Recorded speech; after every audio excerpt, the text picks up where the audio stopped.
मेरे चाचू मुझे बचपन से ही बहुत पसंद थे और मैं अम्मी और अब्बा से भी ज़्यादा उनके बेहद करीब थी। आहिस्ता आहिस्ता मैं बड़ी होती गई और मेरे चाचू की दोस्ती भी गहरी होती चली गई। इस वक्त मैंने नई नई जवानी में कदम रखा था और अपनी ही सहेलियों से मर्द और औरत के बीच के रिश्ते के बारे में नई नई बातें सुनी थी। चाचू से दोस्ती इतनी गहरी थी कि मैं अपने चाचू से हर बात शेयर कर लेती थी और मुझे चाचू से बातें शेयर करके बहुत ही ज़्यादा सुकून मिलता था।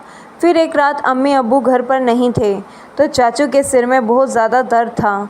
चाचू ने मुझे कहा, चांदनी ज़रा चाय बनाकर मेरे कमरे में ले आओ। मैंने जल्दी से चाय बनाई और चाचू के कमरे में चली गई। चाचू ने चाय साइड टेबल पर रखने को कहा। मैं चाय टेबल पर रखकर वापस जाने लगी थी कि चाचू ने मुझे पकड़ लिया और कहने लगे कि आज घर पर कोई भी नहीं है, तुम्हें अपने कमरे में डर लगेगा, इसलिए आज मेरे पास ही लेट जाओ, तुम्हें एक वीडियो दिखाता हूँ। चाचू ने मुझे अपने बिस्तर पर लेटने को कहा। मैं चाचू के बिस्तर पर लेट गई। चाचू मुझे वीडियो दिखाने लगे। उस वीडियो को देखकर मेरे अंदर अचानक से बेचैनी होने लगी और फिर चाचू मुझसे बोले, चलो हम दोनों भी मिलकर ऐसे ही। हेलो दोस्तों, स्वागत है आप सभी का हमारी एक और रोमांचक कहानी में। उम्मीद करती हूँ कि आपको यह कहानी बेहद ही पसंद आएगी। मेरा नाम चांदनी है और मेरी उम्र 15 साल है। अभी मैंने 9th क्लास पास की है। मुझे पढ़ने का बहुत शौक़ था, लेकिन मेरे अब्बू मेरे पढ़ाई के ख़िलाफ़ थे। मैंने अम्मी और चाचू से कहा कि मैं आगे पढ़ना चाहती हूँ, तो आप दोनों प्लीज़ मेरी मदद करो और मेरे अब्बू को राज़ी करो। अम्मी ने अपनी तरफ से बहुत कोशिश की, लेकिन अब्बू नहीं मान रहे थे, क्योंकि उनका कहना था कि आजकल कॉलेज में पढ़ाई कम और आशिकी ज़्यादा चलती है। तभी मेरे चाचू ने अब्बू को समझाया और एक तरफ से मेरी गारंटी ले ली कि मैं ऐसा कुछ भी नहीं करूँगी और सिर्फ पढ़ाई करूँगी। तब जाकर अब्बू मेरे कॉलेज जाने के लिए मान गए और चाचू से कहा कि आज से चांदनी की जिम्मेदारी तुम्हारी है। अगर उसने कुछ भी उल्टा सीधा काम किया तो जिससे इस घर और ख़ानदान की कोई दाग लगा तो चांदनी के साथ साथ तुम्हारी भी खैर नहीं। चाचू ने अब्बू से कहा कि भाईजान आप फ़िक्र ना करें, मैं चांदनी की हर हरकत पर नज़र रखूँगा। मुझे इस वक्त पता नहीं था कि चाचू के दिल में क्या है और वह मेरी इतनी हिमायत क्यों कर रहे हैं, लेकिन मज़े की बात तो यह हुई थी कि मैंने कभी सोचा ही नहीं था कि मेरे चाचू से दोस्ती इतनी आगे तक चलती जाएगी। फिर कुछ ही दिनों में चाचू ने मेरे साथ जाकर मेरे कॉलेज में दाखिला करवा दिया। पहले तो मैं खूब दिल लगाकर पढ़ाई करने लगी और कॉलेज में किसी के साथ ज़्यादा फ्री नहीं होती थी। जो भी कॉलेज में होता वह रात को मैं चाचू को घर आकर बता देती। चाचू भी मेरे साथ बहुत ही ज़्यादा फ्री होने लगे थे और मुझे लगता वह मुझे बहुत ही अजीब नज़रों से देखते हैं, क्योंकि मेरी चाची गांव में रहती थी और चाचू नौकरी के सिलसिले में हमारे घर पर ही रहते थे। फिर कॉलेज में मेरी दोस्ती एक लड़की से हो गई, जिसके साथ दोस्ती करने के बाद मेरी ज़िंदगी बदलने लगी, क्योंकि इस सहेली ने मुझे बताया कि उसकी मंगनी हो चुकी है। उसने मुझे एक दिन अपने मंगेतर से मिलवाया भी था। मेरी सहेली ने मुझे बताया कि हमारी अब शादी तय हो चुकी है, इसलिए हम दोनों एक दूसरे के साथ सारी हदें पार कर चुके हैं और अब हम दोनों में कोई पर्दा नहीं है। इसके बाद मैं अपनी सहेली से वह सब कुछ जानने की कोशिश करती, जिससे जानने के शायद बाद मेरी भी उम्र भी नहीं थी, या फिर मेरी उम्र ऐसी थी कि मैं यह सब बातें जानकर आसानी से गलत रास्ते पर चली जाती। और फिर ऐसा ही होने लगा। मुझे भी उन बातों में दिलचस्पी होने लगी। मेरी किसी भी लड़के से तो दोस्ती नहीं थी, इसलिए मैं जब भी ऐसी बातें सोचती तो मेरे दिमाग में खुद ब खुद चाचू का ख्याल आ जाता और फिर मैं अपने दिमाग को झटक देती और ख़ुद को कहती कि चांदनी, यह सब क्या है, या क्या बेहुदा बातें सोच रही हो। वह मेरा चाचू है। लेकिन फिर चाचू की बातें और उनका रवैया भी मेरी इस सोच को बढ़ावा देता रहता था। लेकिन चाचू के दिल की बातें मैं अभी तक जान नहीं पाई थी। कभी कभी तो मुझे लगता था कि वह भी शायद मेरे बारे में यही सब सोचते होंगे, लेकिन कभी कभी उनका रवैया मुझे से बहुत ज़्यादा सख्त हो जाता था और वह मुझे याद दिला देते थे कि तुम्हारे अब्बू कितने सख्त हैं और अगर तुमने कोई भी गलती की तो तुम्हारे साथ साथ मेरा भी बुरा हाल कर देंगे। उनकी यह बातें सुनकर मैं खुद को कंट्रोल करती, लेकिन कहते हैं ना कि जवानी तो अंधी होती है। जवानी तो ऐसी ही है जैसे सर्दी में आग जल रही हो तो हाथ गर्म कर ही लिया जाता है। मैं जैसे ही कॉलेज जाती फिर वहीं सब बातें सुनने को मिलती। फिर मैं कॉलेज से घर वापस आकर अपने दोस्तों की बताई हुई बातों को सोचने लगती। उस दिन मेरे चाचू जॉब से घर वापस आए तो आकर बैठ गए और कहने लगे, क्या सोच रही हो चांदनी? वह भी इतनी गहराई से। मैंने चाचू की तरफ एक अदा से देखा और उनसे कहा, चाचू आपको पता है मेरी दोस्त ने मुझे आज क्या बताया है? हर बार की तरह आज भी मैं चाचू से अपने दिल की बात शेयर करने लगी। मेरे बचपन से आदत थी कि मैं अपनी हर बात चाचू को बताती थी, फिर वह चाहे कैसी भी बातें क्यों ना हो। चाचू भी मुझे ऊपर से नीचे तक देखते हुए बोले, हाँ बताओ, क्या बताना है तुम्हें? तुम्हारी दोस्त ने तुम्हें क्या बताया है? मैंने उन्हें कहा, मेरी दोस्त मुझे बता रही थी कि इंटरनेट पर बहुत ही किस्म की वीडियोस होती हैं, जिन वीडियोस में हर तरह की मामूलात मिल जाती हैं। तो मैं ये कह रही थी कि आपके पास भी तो मोबाइल है और साथ में नेट का पैकेज भी लगा हुआ है, आपने भी वो वीडियोस देखी होंगी, तो क्यों ना हम दोनों मिलकर वीडियोस देखें और एंजॉय करें। मैंने यह बात अपना चेहरा चाचू के नज़दीक लाकर सरगोशी वाले अंदाज में कहा। वह फटी फटी आंखों से मेरी तरफ देखने लगे। मुझे लगा जैसे वह मुझे अच्छी तरह से डांट लगाएंगे, लेकिन फिर अचानक ही उन्होंने मुझे बड़े गौर से देखा और फिर शायद दिल ही दिल में कुछ फैसला किया और फिर वह मुस्कुरा पड़े और मुझे सरगोशी वाले अंदाज में कहने लगे, देखो चांदनी, ऐसी बातें अपने अब्बू के सामने मत करना, वरना तुम्हारा बाप तुम्हारा तो बुरा हाल करेगा ही, मगर साथ में मुझे भी घर से निकाल देगा, क्योंकि मैंने तुम्हारी जिम्मेदारी ली हुई है और फिर मेरे लिए रहने का प्रॉब्लम हो जाएगा। बाकी रही वीडियो देखने की बात, तो तुम रात के वक्त मेरे कमरे में आ जाना, मैं तुम्हें हर किस्म की वीडियो दिखा दूँगा। चाचू की आंखों में एक चमकीली सी शरारत थी जो इस वक्त मुझे समझ नहीं आ रही थी। इसके बाद चाचू अपने कमरे में चले गए और मैं पढ़ाई करने लगी और आने वाले वक्त के बारे में सोचने लगी।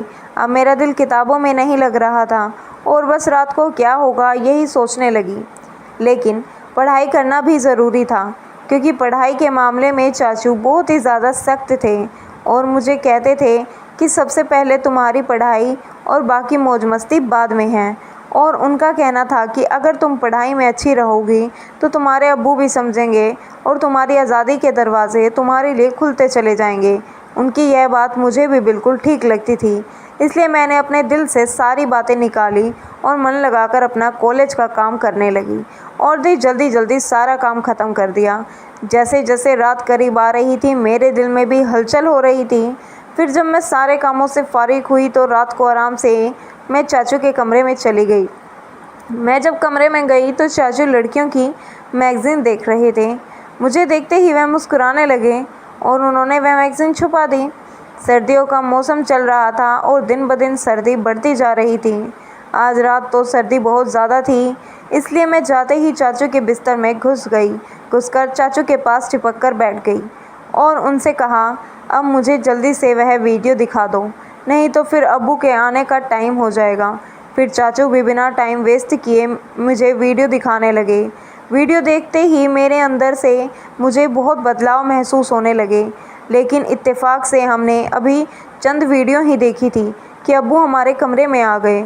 अब्बू आते ही मुझसे कहने लगे, इतनी रात के वक्त चाचू के कमरे में क्या कर रही हो? चलो अपने कमरे में चली जाओ। अब्बू बहुत ही सख्त मिजाज के थे और मैं काफ़ी डरती थी। तो जैसे ही अब्बू ने सख्त अंदाज में कहा, मैं सब कुछ भूल गई और जल्दी से अपने कमरे में आ गई।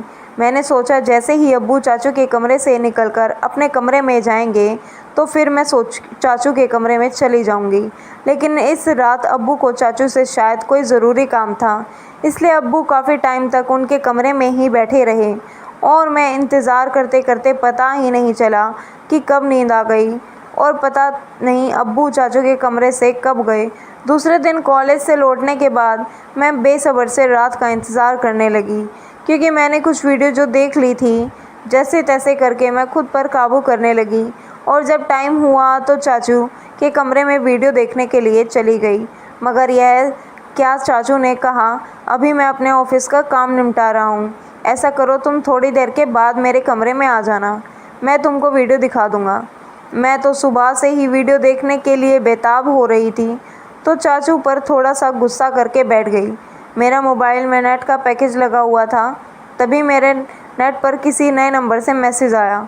उसकी भेजी हुई तस्वीर देखकर मेरी आंखें फटी की फटी रह गई। मैं अभी तक तस्वीर को देख ही रही थी कि उस आदमी का मैसेज आने लगे। वह काफ़ी रोमांटिक अंदाज में चैट कर रहा था। मैं जो पहले ही बेताब थी तो मैं भी उसी अंदाज में जवाब देने लगी। फिर मुझे ख्याल आया कि यह बात मुझे चाचू को बतानी चाहिए। मैं फ़ौरन ही चाचू के कमरे में आई, लेकिन उनके कमरे का दरवाज़ा बंद था। तब मैं अपने कमरे में वापस आ गई और उस अनजान लड़के से वैसे ही बातें करने लगी।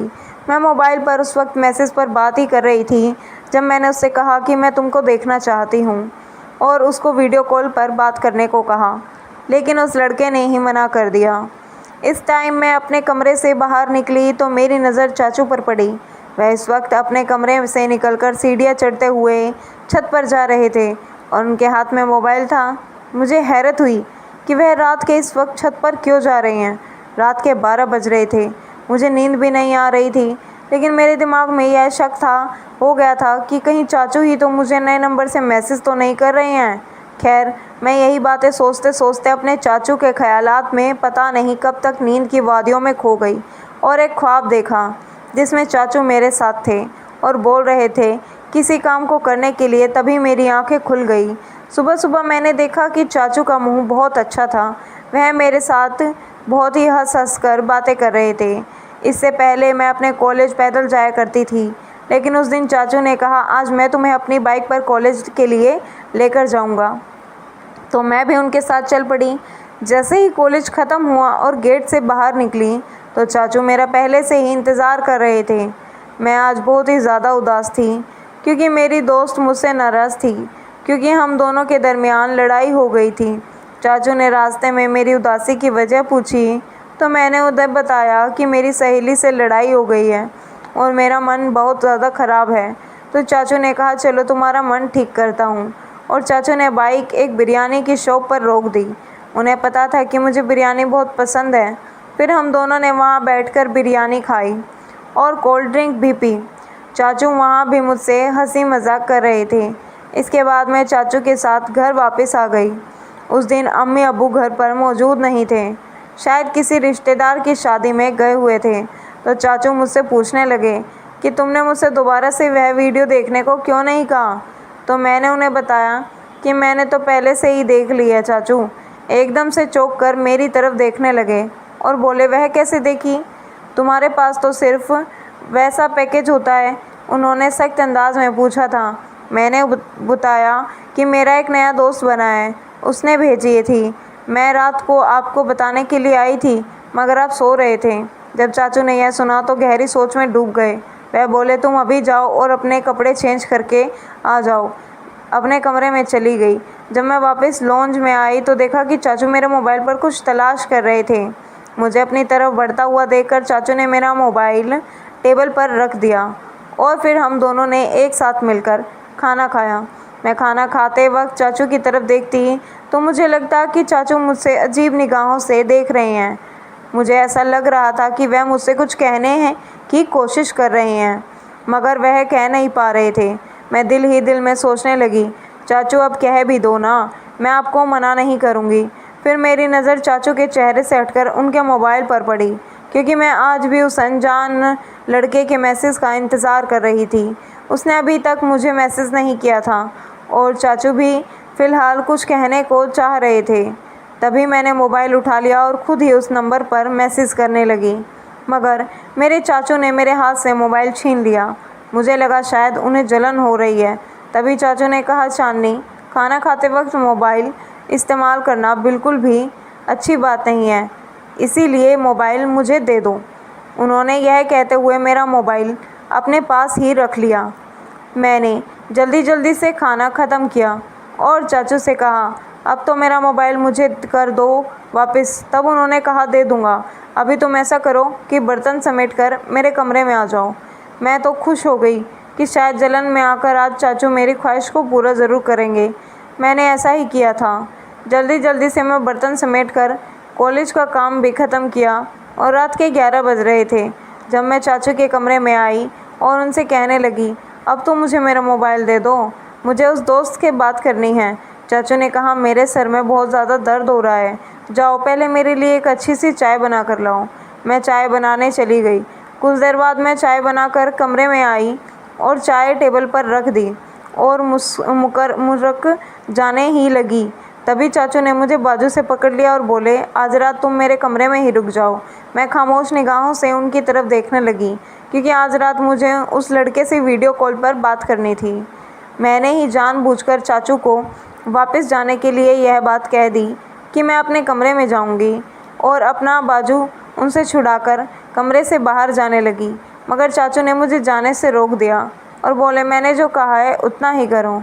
उन्होंने सख्त लहजे में कहा था और मुझे अपने बेड पर ही लिटा दिया। मैं भी डर के मारे लेट गई। फिर सारी रात चाचू ने मेरे साथ जो सलूक किया वो मैं कभी सोच ही नहीं सकती थी। वह काफ़ी देर तक तो मेरा मोबाइल इस्तेमाल करते रहे और मुझे सोने भी नहीं दिया। रात के 12 बजे तो उन्होंने मुझे कहा, तुम देखना चाहती हो ना कि वह लड़का कौन है जो तुम्हें वीडियो कॉल और तस्वीर भेजता है। चाचू की बात सुनकर मैं बहुत ज़्यादा खुश हो गई और बोल दिया, हाँ मैं देखना चाहती हूँ। चाचू ने मेरा मोबाइल मेरे हाथ में थमा दिया और कहा, देखो। इसको उसकी तस्वीर देखकर मेरे होश उड़ गए, क्योंकि वो लड़का मेरी दोस्त का मंगेतर था। और मैं फटी हुई आंखों से चाचू की तरफ देखने लगी। मेरी आंखों से आंसू निकल पड़े थे। फिर चाचू बताने लगे कि तुमने जब मुझे इस लड़के के बारे में बताया था तो मैं समझ गया था कि ज़रूर कोई तुम्हें बेवकूफ़ बना रहा है। तभी मैंने तुम्हारे मोबाइल से चांदनी का नंबर इस लड़के से बात करना शुरू कर दिया था। वह तुम्हारी तस्वीर बनाकर सोशल मीडिया पर डालने वाला था। अगर मैं उसे ना डराता और ना धमका देता तो तुम बर्बाद हो जाती और ख़ानदान की इज्जत ख़राब हो जाती, और तुम्हारे अब्बू तुम्हारा और मेरा जो हश्र करते वह अलग। चांदनी बेटी, तुम्हारी यह उम्र कुछ अच्छा सीखने की है। ऐसी बुराई वाली बातों से, उन कामों से खुद को बचा कर रखो। तुम जब मुझसे ऐसी बात करती थी तब मैं उन बातों का तुम्हारे बचपन और मजाक समझकर टाल देता था, मगर फिर मुझे एहसास हुआ कि मुझे टालने के बजाय तुम्हें किसी तरह से समझाना चाहिए। तभी मैंने तुमसे सख्ती से समझाने के बजाय तुमसे दोस्ती बढ़ाई। अगर उस वक्त मैं तुमको सख्त अल्फाजों में समझाने की कोशिश करता तो शायद तुम समझने के लिए बजाय नाराज़ हो जाती। फिर तुम मुझसे बातें शेयर ना करती और मुझसे दूर होकर दूसरे लोगों से जाल में फंस जाती।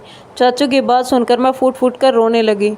उन्होंने मुझे दिलासा देकर खामोश करवाया और समझाया कि मैं कॉलेज में ऐसी लड़कियों से दोस्ती करूं जो पढ़ाई में तेज़ हों, ना कि बातें बुरे कामों में। मैंने चाचू से कह दिया कि मैं अब सिर्फ अपनी पढ़ाई पर ध्यान दूंगी। ऐसी लड़कियों और लड़कों के बुरे कामों में अब बिल्कुल भी नहीं पढ़ूंगी। दोस्तों, आज के दौर में माँ बाप अपने बच्चों को अपने साथ हर बात शेयर करने की इजाज़त नहीं देते। यह उनके साथ बहुत बड़ी नाइंसाफ़ी है। बच्चों को अच्छे और बुरे कामों की तमीज़ सिखानी चाहिए, और स्कूल या कॉलेज में किसी भी तरह की कोई भी हरकत की जाए तो अपने माँ बाप के साथ शेयर कीजिए, ताकि मुस्तकबिल में आने वाली मुश्किलों से बचा जा सके और सही और गलत में बच्चों को फ़र्क सिखाया जाए। उनके हर कदम पर नज़र रखी जाए, ताकि चांदनी की तरह उनकी और उनके घर वालों की इज़्ज़त महफूज रहे। तो दोस्तों, आपकी क्या राय है इस कहानी पर, हमें कमेंट में ज़रूर बताएं। वीडियो अच्छी लगे तो लाइक करें, शेयर करें, सब्सक्राइब करें। धन्यवाद। मिलते हैं कल आपसे एक नई कहानी में।